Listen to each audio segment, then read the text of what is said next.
আওয়ামী লীগের নেতারা আজকে কোথায়? আজকে 15 আগস্ট কি দিন? বাংলাদেশের কোন জায়গায় 15 আগস্ট কেউ পালন করতে পেরেছে? পারে নাই। আমার নেত্রীর আজকে জন্মদিন। এই দীর্ঘ 16-17 বছর আমরা কিন্তু আমার নেত্রীর জন্মদিন পালন করতে পারতাম না।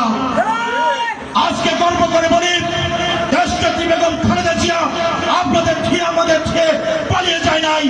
আমরা গর্ব করে বলতে পারি, আমরা সেই নেত্রীর দল করি, আমরা শহীদ জিয়ার দল করি।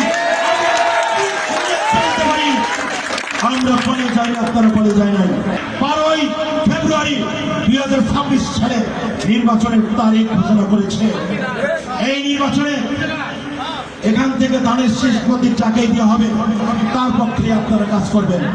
বিএনপির সকল স্তরের নেতৃবৃন্দকে বলে দিতে চাই, দীর্ঘদিন আপনারা যারা মিথ্যা মামলা খেয়েছেন, যারা আপনাদেরকে নির্যাতিত করেছেন, যারা আপনাদের নামে মিথ্যা মামলা দিয়েছে, যারা জোর করে ব্যবসা প্রতিষ্ঠানে হামলা দিয়ে লুটতরাজ করেছে, তাদের নাম লিপিবদ্ধ করে রাখুন।